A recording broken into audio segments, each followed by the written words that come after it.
আজকে তৈরি করব আমাদের চট্টগ্রামের ঐতিহ্যবাহী পাক্কন পিঠা। এই পিঠাটা আসলে আমাদের চট্টগ্রামে মেয়ের শ্বশুর বাড়িতে বিভিন্ন ডিজাইন করে দেওয়া হয়। তো সেটা আপনাদের সাথে আজকে শেয়ার করব। আসসালামু আলাইকুম এভরিওয়ান, সবাই কেমন আছেন? আশা করছি আল্লাহর রহমতে সবাই ভালো আছেন। স্বাগতম জানাচ্ছি নতুন আরেকটা ভিডিওতে। তো আজকে আমি 3 রকমের ডাল দিয়ে এই পাক্কন পিঠাটা তৈরি করব। আসলে এটা মুগ ডাল দিয়ে তৈরি করা যায়। তো 3 রকমের ডালটা দিলে পিঠাটা খেতে খুব ভালো লাগে আর খুবই রসালো হয় আর খুব ক্রিস্পি হয়। তো সেটা আপনাদের সাথে শেয়ার করব। আশা করি ভিডিওটা প্রথম থেকে শেষ পর্যন্ত দেখবেন। তা আমি 3 রকমের ডাল আগের থেকে মসুরির ডালটা সিদ্ধ করে নিয়েছি, আর এখানে মুগের ডাল আর হচ্ছে মাসকলার ডাল। ডালটাকে অনেকক্ষণ ভিজিয়ে রেখে সিদ্ধ করে আমি এখন ব্লেন্ড করে নেব। তো আগে আমি একটু হালকা ভেজে নিয়েছি, ওটা স্কিপ করেছি। তো ডালটাকে এখন ব্লেন্ড করে নেব। 3 রকমের ডালটা ভালোভাবে ব্লেন্ড করে আমি সামান্য কিছু পানি অ্যাড করে চুলে বসিয়ে দিয়েছি, সামান্য লবণ দিয়েছি। এরপরে চাউলের গুঁড়া ডালের সাথে মিক্স করে নিলাম। তো এখন আমি চালের গুঁড়া আর ডালের মিশ্রণটা একসাথে ভালোভাবে তেল দিয়ে ভালোভাবে মথে নিতে হবে। তো ময়ান হয়ে গেছে। এখন এই যে দেখেন আমার বড় আপা বড় বোন কত সুন্দর করে নকশি করে ডিজাইন করে পিঠাগুলো বানাচ্ছে। বিভিন্ন রকমের ডিজাইন করে তারপরে মাঝখানে কেটে নেওয়া হয়েছে ফুলের ডিজাইন, বিভিন্ন ডিজাইনের। তো এখন আরেকটা রুটির মতো বেলে নিয়েছে, সামান্য একটু মোটা হবে। আর ডালের মিশ্রণ আর হলো চালের গুঁড়ার মিশ্রণটা ভালোভাবে মতে এরপরে সামান্য ভিজা কাপড় দিয়ে ঢেকে রাখতে হবে, না হলে শুকিয়ে যাবে। আর এখানে এটা হচ্ছে শাপলা ফুলের ডিজাইন।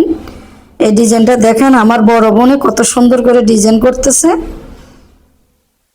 আমার বড় বোনে পাক্কন পিঠা বানানো খুবই পছন্দ করে, আর ওনার হাতের ডিজাইনগুলো খুবই সুন্দর। তো প্রত্যেকটা পাক্কন পিঠাতে খুবই সুন্দর করে ডিজাইন করা হচ্ছে। চাইলে আপনারা মুগের ডাল দিয়েও তৈরি করে নিতে পারেন এই পিঠা। তা আমি 3 রকমের ডাল দিয়েছি, কারণ 3 রকমের ডালটা দিলে সেরকম মজা হয়। আর এটা হলো নাম দিয়ে পাক্কন পিঠাটা তৈরি করা হয়েছে। এই যে দেখেন সবগুলো পিঠা কীভাবে এক এক করে বানানো হয়েছে। এরপরে বড় একটা কড়াইতে পর্যাপ্ত পরিমাণে তেল দিয়েছি। অনেক তেল দিতে হবে, তেলটা ভালোভাবে গরম করে নিতে হবে। এরপরে চুলার আঁচটা একটু কমিয়ে দিতে হবে, যাতে পিঠাগুলো উপরে আর ভিতরে ভালোভাবে লাল লাল করে ভেজে নেওয়া হয়। আর চুলার আঁচটা যদি বাড়িয়ে দেওয়া হয় উপরে ভাজা হয়ে যাবে বেশি আর ভিতরে কাঁচা থেকে যাবে। তাই চুলার আঁচটা মিডিয়াম করে দিতে হবে।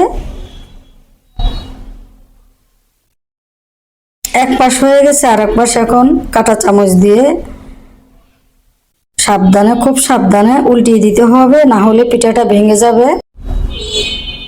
তো এইভাবে আমি সবগুলো পিঠা ভেজে নেব, আর খুব সাবধানে উল্টিয়ে দিতে হবে।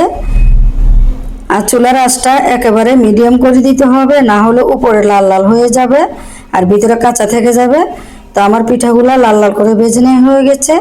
এখন সবগুলো পিঠা সাবধানে তুলে ফেলবো।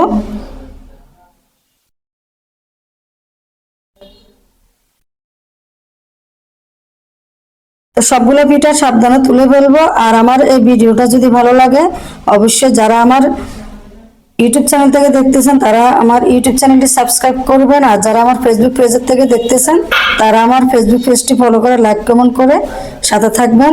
তো আমি আরও কিছু পিঠা দিয়ে দিলাম, আর এখানে নাম দিয়ে একটা পিঠা তৈরি করা হচ্ছে। আর এই পিঠাগুলা তৈরি করতে হয় খুবই সাবধানে ভাজি করতে হয়, না হলে ভেঙে যাওয়ার সম্ভাবনাটা বেশি থাকে। এই তো সবগুলো পিঠা ভেজে নেওয়া হয়ে গেছে।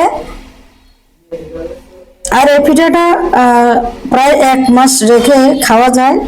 এখন আমি শিরা করে নেব। এখানে একেবারে খাঁটি খেজুরের গুড় আর হচ্ছে চিনি, সাথে নারকেল কোড়ানো দেওয়া হয়েছে। নারকেলটা দিলে খেতে খুবই ভালো লাগে আর খুবই রসালো হয়, খুবই ক্রিস্পি হয়, খেতে খুবই সুস্বাদু হয়। তো সবগুলো পিঠা এভাবে শিরা করে নেব। আর শিরাটা একেবারে গরম গরম দিতে হবে। সবগুলো পিঠাতে এভাবে শিরাটা লাগিয়ে দিতে হবে। আর এই পিঠাটা 1 মাস রেখে খাওয়া যায়, খুবই ভালো থাকে। এই পিঠাগুলো আমার মেয়ের জামাইয়ের বাড়িতে কিছু দেওয়া হবে। আর এই নামের পিঠার উপরে দেখেন শিরাটা খুবই সাবধানে দেওয়া হচ্ছে, না হলে ভেঙে যাওয়ার সম্ভাবনা আছে। তো এভাবে সবগুলো পিঠাতে শিরাগুলো দেওয়া হয়েছে। এই যে দেখেন কত রকমের ডিজাইন, আর দেখতে কত সুন্দর লাগতেছে। আসলে পিঠাগুলা বানানো খুবই কষ্টকর, খুবই পরিশ্রম, কিন্তু খেতে খুবই ভালো লাগে। তো এখন আমার মেয়ের শ্বশুর বাড়িতে পিঠাগুলো দেওয়ার জন্য একটা কার্টুনও করে আমার বড় বোনে খুবই সাবধানে সাজিয়ে দিয়েছে, কারণ পিঠাটা ভেঙে যাওয়ার সম্ভাবনা থাকে।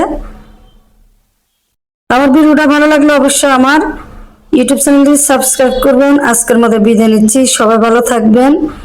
নতুন আর কোনো ভিডিও নিয়ে হাজির হব। সে পর্যন্ত সবাই সুস্থ ভালো থাকবেন।